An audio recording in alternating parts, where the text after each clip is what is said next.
সালাম বলেছেন, যখন কোন মজলিসে আল্লাহর কোরআন তেলাওয়াত করা হয়, আল্লাহর জিকির করা হয়, ইলমে দ্বীন সম্পর্কে আলোচনা করা হয়, তখন ওই মজলিসটাকে লক্ষ লক্ষ কোটি কোটি ফেরেশতারা চতুর্পার্শ্ব থেকে পরিবেষ্টন করে রাখেন। মজলিস সমাপ্ত হওয়ার পর ফেরেশতারা যখন আল্লাহর দরবারে উপস্থিত হন, আল্লাহ তাআলার পক্ষ থেকে প্রশ্ন করা হয়, ও ফেরেশতাগণ, তোমরা কোথায় গমন করেছিলে? ফেরেশতাগণ উত্তর করবেন, আমরা দুনিয়ার মধ্যে আপনার বান্দাদের একটা মজলিস অনুষ্ঠিত হচ্ছিল, সেই মজলিসে আমরা অংশগ্রহণ করেছিলাম। আল্লাহ রাব্বুল আলামিন পুনরায় জানতে চাইবেন, ও আমার ফেরেশতারা, ওই মজলিসে আমার বান্দারা বান্দিরা কি করছিল? ফেরেশতারা বলবেন, তারা আপনার আযাব গজবকে ভয় করছিল, আপনার নিয়ামত রাজির অন্বেষণ করছিল, তারা আপনার জান্নাতের সন্ধান করেছিল, জাহান্নামী আগুন থেকে তারা মুক্তি আর পরিত্রাণ চাচ্ছিল। আল্লাহ রাব্বুল আলামিন প্রশ্ন করবেন, ও আমার গোলামরা যে জান্নাতের সন্ধান করছে, ওই জান্নাত কি তারা কোনোদিন দেখেছে? বলুন তো, জান্নাত কি দুনিয়াতে মানুষের চর্মচক্ষে দেখা কি সম্ভব?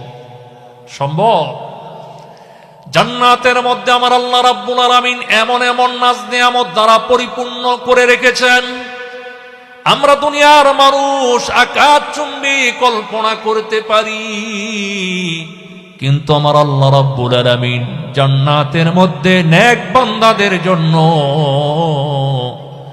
এমন অকল্পনীয় নাজ নিয়ামত যা কোনোদিন কোনো মানুষের চক্ষু দেখে নাই, কোনোদিন কোনো মানুষের কান শ্রবণ করে নাই, কোনোদিন কোনো মানুষ জান্নাতের নাজ নিয়ামতের কথা কল্পনা করেও শেষ করতে পারবে না।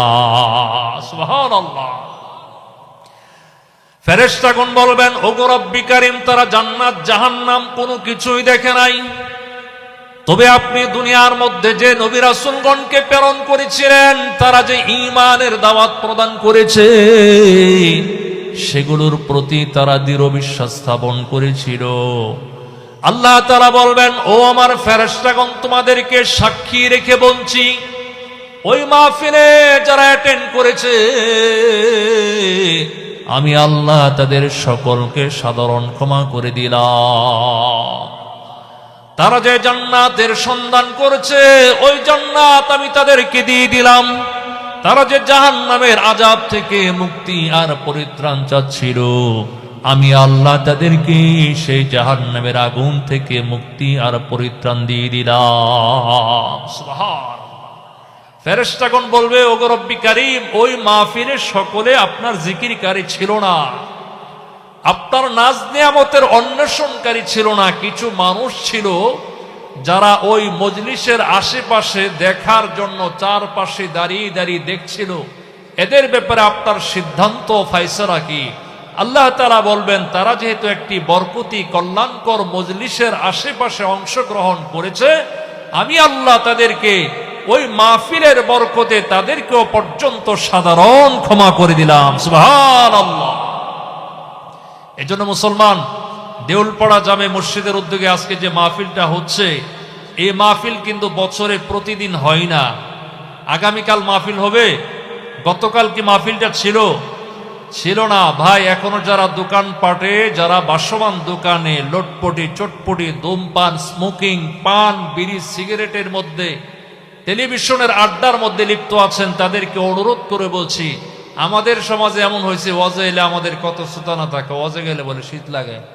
ওই পিঠাগুড়ি পুলের কাছে দেখি আসলাম, কি আর জানি ব্যাডমিন্টন খেলা হইতেছে, শত শত মানুষ দাঁড়ায় তামসা দেখতেছে। আসার সময় এই রাস্তাতে ঢুকছি, যতটুকুন পাকা রাস্তা আর কি, বিভিন্ন টেলিভিশনের দোকানে মুরব্বীরা 10 জন 20 জন মিলে টেলিভিশন দেখতেছে, মশার কামড় খা, তারপর ওইটা দেখবে। কিন্তু এখানে আসলে গুনাহ মোচন হয়, আল্লাহর কথা মনে হয়, ইমানের ব্যাটারি সতেজ হয়, এগুলো আমাদের ভালো লাগে না, ঠিক কিনা বলেন? তাই আসুন একটু জোরে তাকবীর দিয়ে শরীরটা গরম করি। ঠান্ডা লাগতেছে না খুব? শীত কি খুব বেশি পড়েছে? রাত মাত্র 9টা বাজে। আমাদের এলাকার ফুলাফান রাত 11টার পরে মোবাইল ফোন লইয়া বসে, ফেসবুকে টকিং করার জন্য, ফেসবুকিং করার জন্য, চ্যাটিং করার জন্য, ঠিক কিনা বলেন? তাই আসুন আমরা আল্লাহকে জানিয়ে দেই একটু তুচ্ছ স্বরে তাকবীর দিয়ে। এই এলাকায় তো নাস্তিক নাই, নাস্তিকদের দুঃস্বরও নাই, দালালও নাই, আছে নাকি বলেন? কিন্তু আমাদের সবচেয়ে বড় দুশ্মন শয়তান, আছে না নাই বলেন? শয়তান তাকবীরের ধ্বনিরে, আল্লাহর আজান রে এত বয়ফা। রাসূল নবীজি বলেছেন, শয়তান যখন মুয়াজ্জিনের আজান শুনে তখন পিছনের বায়ু ছাড়তে ছাড়তে বেগে পলায়ন করে, ঠিক কিনা? তাই আসুন আমরা জোরে একটা তাকবীর দেই, নারে তাকবীর। এতগুলো মানুষ এত আসছে, তাকবীর দিলে কি হইব? আরে সামনে আমাদের পার্শ্ববর্তী রাষ্ট্র ইন্ডিয়া আমাদের সাথে যুদ্ধ করার জন্য প্রস্তুতি নিতে আছে। অলরেডি সীমান্ত এলাকায় 5 কিলোমিটারের ভিতরে প্রবেশ করছিল। আমাদের বিডিআর বিজিবির বাহিনীরা বুক চেতিয়ে লড়াই করে এদেরকে তাড়িয়ে দিয়েছে, ঠিক কিনা বলুন?